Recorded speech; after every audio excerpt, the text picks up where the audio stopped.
उत्तर one मंडल सिवनी के मार्गदर्शन में बंजर और बेजान पड़ी हुई ऐसी भूमि जो पुनः जीवित हो सकती है, इन्हें ग्रामीणों की सहायता से संरक्षित एवं सुरक्षित किया जा रहा है।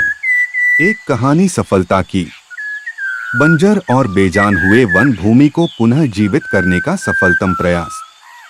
वन परिक्षेत्र धूमा के ग्राम रहलोन की गठित वन समिति और एक साहसी रेंजर ऑफिसर गोपाल सिंह एवं समिति के अध्यक्ष गुंठू लाल झरिया के साथियों ने सन 2010 में सूक्ष्म प्रबंधन और वन के प्रति अमिट लगाव ने आज एक बंजर बेजान भूमि को जीवित हरियाली में तब्दील कर दिखाया है। इस भूमि में वृक्षारोपण से पहले घास का उत्पादन हुआ, जिसके फलस्वरूप ग्रामीणों के पशुधन में बढ़ोतरी के साथ साथ दूध उत्पादन भी हुआ।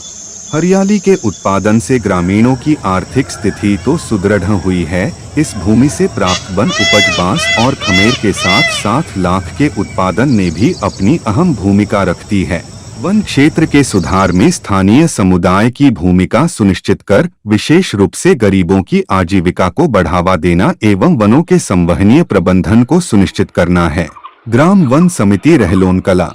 ग्राम वन समिति को कक्ष क्रमांक RF 647 आवंटित है, जिसका क्षेत्रफल 129.590 हेक्टेयर है।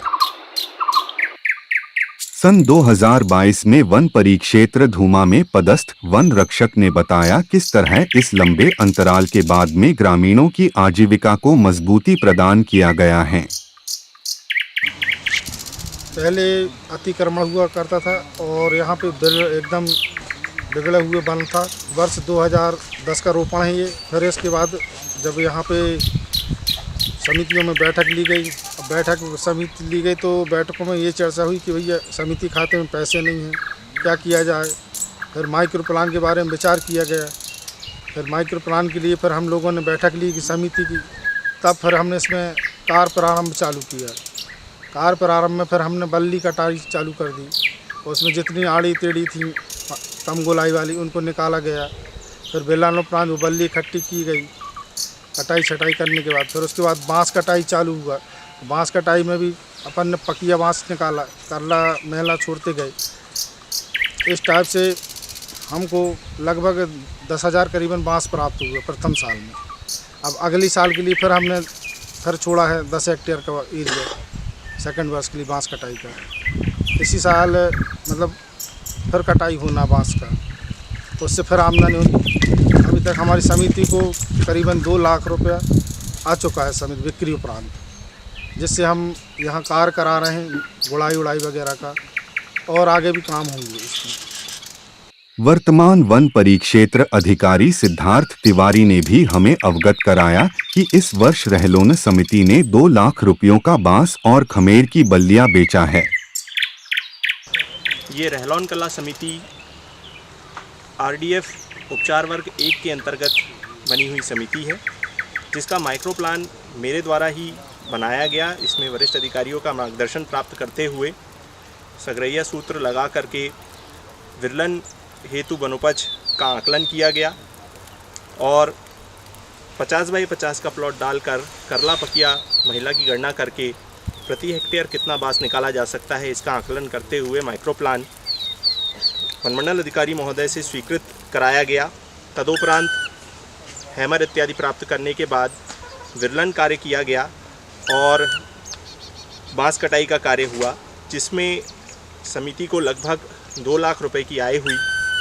इस तरीके से पहले समिति के पास यहाँ पर राशि ना होने के कारण हतोत्साहित थे, बहुत ज़्यादा उदास थे, और फिर इस तरीके से जब हमने इसका माइक्रो प्लान बना करके उसको क्रियान्वयन करना चालू किया धरातल पे, तो जो बिगड़े वनों का सुधार हमारा जो ये शब्द है कार्य योजना का, ये निश्चित रूप से धरातल में समझ में आया कि बिगड़े वनों का सुधार कैसे हो रहा है।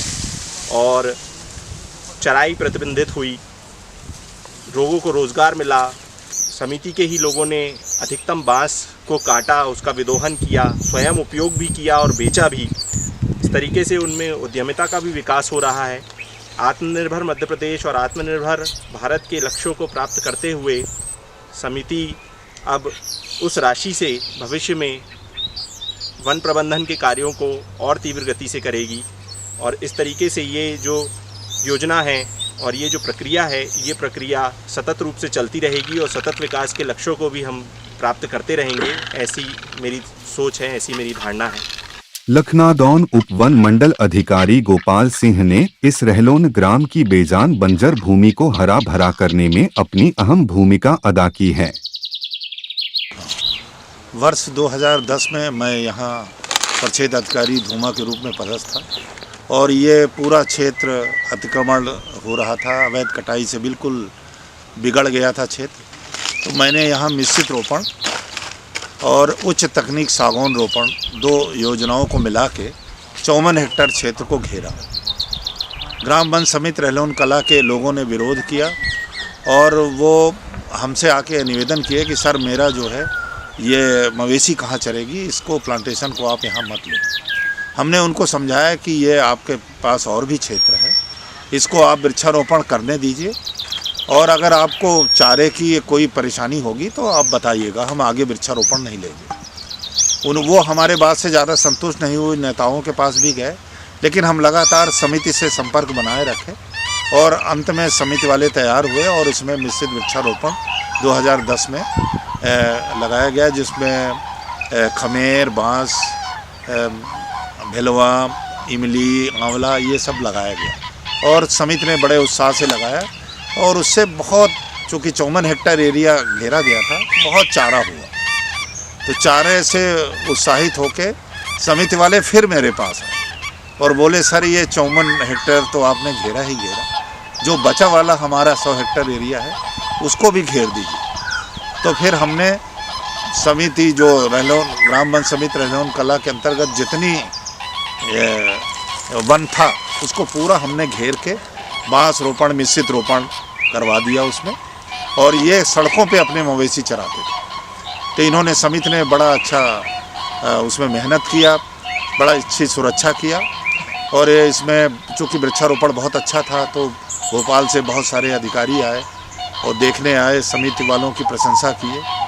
तो इससे समितियों में एक उत्साह बना रहा। लेकिन 2-3 साल पहले सुरक्षा राशि मिलना बंद हो गई तो समिति बहुत हतोत्साहित हो रही थी और उसी बीच ये वर्गीकरण का हमारे APCCF त्यागी सर के द्वारा जो ये पहल की गई, उससे जो है इसका माइक्रो प्लान बनाया गया। वर्ग 1 की समिति, चूँकि पूरा क्षेत्र उपचारित हो गया था तो वर्ग 1 की समिति बनाई गई और पूरा समिति के इन्वॉल्व करके समिति के माध्यम से ही वो माइक्रो प्लान तैयार हुआ और कटाई के बाद इनको अभी 2 लाख रुपया मिल गया है। इसमें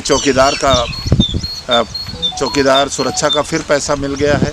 इन्होंने प्लानिंग कर ली है क्या क्या काम करना है, अभी बढ़िया सुरक्षा कर रहे हैं। अब बड़े वैज्ञानिक ढंग से इन्होंने नियमों का पालन करते हुए बांस और बल्ली की कटाई किया है और अब बांस भिर्रों में मिट्टी की चढ़ाई कर रहे हैं और इसके बाद फिर द्वितीय पार्ट भी काटेंगे। तो इस तरह से इनको हर वर्ष लगभग 3 लाख रुपया माइक्रो प्लान से मिलता रहेगा। तो ये वनों का प्रबंधन तो अच्छा होगा ही, साथ ही ग्राम का भी विकास होगा। तो ये हमारे विभाग के जो मुखिया हैं उनके द्वारा ये बहुत अच्छी पहल की गई है। हाँ, इस जो कार्य है वृक्षारोपण कार्य की सफलता के पीछे सबसे बड़ी वजह रही कि इसको चेन लिंक फेंसिंग से, बारबेड वायर से फेंसिंग की गई थी। तो सुरक्षा व्यवस्था बहुत अच्छी थी। समिति ने तो सहयोग किया ही, लेकिन जो चेन लिंक फेंसिंग से किया गया, बहुत अच्छा फेंसिंग की गई, उससे चारे का उत्पादन बहुत ज़्यादा हुआ। चारे के उत्पादन के कारण ग्रामीणों में मतलब दुग्ध व्यवसाय की ओर बढ़े, दूध का उत्पादन बढ़ा, यहाँ डेयरी स्थापित हुई तो इन्होंने दूध से इनको बहुत लाभ हुआ। साथ ही यहाँ लाख पालन का काम किया गया था, उससे कुछ हमारे समिति सदस्यों ने लाख के बारे में सीखा। अभी जैसे सिब्बू एक हमारे समिति के सदस्य, उन्होंने 30,000 रुपये का लाख बेचा। तो एक वैकल्पिक रोजगार जो है ग्रामीणों को मिला और सभी सदस्यों को, जो समिति के सदस्य हैं 18 साल के ऊपर, जो जिनको वोटिंग का अधिकार है, उन सभी सदस्यों को लाभ हो रहा है। और इसमें आंवला काफ़ी है। अब इसमें आगे चल के समिति ने निर्णय लिया है कि इसमें ग्राफ्टिंग करेंगे आंवला में। तो इसमें प्रधानमंत्री वन धन योजना के अंतर्गत उससे आंवला के प्रोडक्ट बनेंगे और प्रोसेसिंग का काम होगा। इससे गांव वालों की उत्तरोत्तर प्रगति होगी और ये वनों का प्रबंधन बहुत ही बेहतर ढंग से हो सके। बांस के उत्पादन की वाजिब बिक्री मूल्य ग्रामीणों को मिल सके, इस कार्य के लिए ठेकेदार जगह में पहुंचकर ही उचित भुगतान करता है। समिति में मैंने कम से कम 2 लाख का बांस खरीदा मैंने इस रेलोन समिति से, वन समिति से। तो मैं आग्रह करता हूँ कि हर एक समिति में ऐसा उत्पादन होगा तो हर गांव में ना कुछ विकास होगा। वो आने वाला पैसा है ना हर गांव में काम आएगा, किसी गरीब लोगों का या किसी का भी उत्पादन में ना सक्सेस होगा। तो इसीलिए मैं आग्रह करता हूँ कि हर समिति में कुछ ना कुछ अच्छा हो। मेरे नंबर है सरेना 70 675 599 10, 70 675 599 10। ग्राम रहलोन वन समिति के अध्यक्ष गुंठू लाल झारिया भी कुछ कहना चाहते हैं। पूर्व में ये बिरल था, इसमें मवेशी अतिक्रमण वाले करीब 35 लोग इसमें कब्जा किए थे, जिससे हमको छोटा के हमने इसको इस लायक बना दिया। आज देखो तो हरा भरा जंगल दिख रहा है, इतना आनंद आ रहा है कि हम कुछ कह नहीं सकते इसकी वजह से। इससे हमको इतना प्रॉफिट हो रहा है। अभी हमने बांस लिया, 2 लाख रुपये हमको इनकम हुआ और कुछ और लेने वाले हैं इसमें। फिर भी अभी 2, 5, 10, 50 हज़ार जितना भी होगा बांस मिलेगा, हमको फ़ायदा मिलेगा। अब लोगों में धीरे धीरे जागृत आ गया, आएंगे तो बहुत आगे जाएंगे।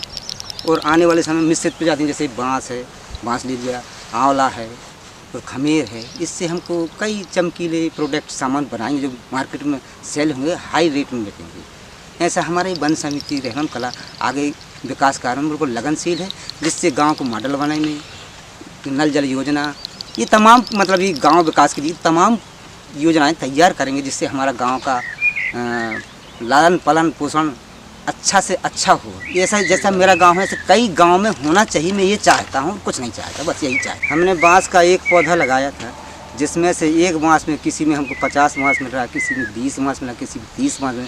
इससे हमको समिति को और हमको इनकम है, बहुत अच्छा फ़ायदा हो रहा है। एक बांस को हमें लगाने में आज हमने एक बांस से हमने 5000 रुपये तक कमाने की ज़रूरत रख रहे हैं। एक बांस से कोई बांस हमको 500 रुपये दे रहा है, कोई 1000 रुपये दे रहा है, कोई 2000 दे रहा है, कोई 2500 दे रहा है। एक बांस से, एक छोटा सा बांस से इतना पैसा आ रहा है, आप बताइए। इसी प्रकार हम खमीर लगाया, उसको भी लगाया, एक बल्ली हमारा 400 रुपये 500 रुपये का बिका। वृक्षारोपण 54 हेक्टेयर में है, जिसमें से कुछ भाग में बांस है, कुछ में खमीर है, कुछ में आंवला है, कुछ में सागौन है। तमाम मिश्रित प्रजातियाँ लगाई गई हैं, महुआ भी है और कई ऐसी चीज़ें लगाई गई। पलाश भी लगा है, लेड़िया भी लगा है, ये तमाम मतलब मिश्रित प्रजाति लगी। तो बताने में तो कितना बताएं, बहुत कम है बताने में, फिर भी है। ये जंगल लगाया है, बिरल जंगल को सघन बनाया है। इसी प्रकार से कई जगह जमीन पड़ी है, बिरल जमीन को ऐसा सघन पौधा लगा के हरा भरा देश चाहते हैं हम।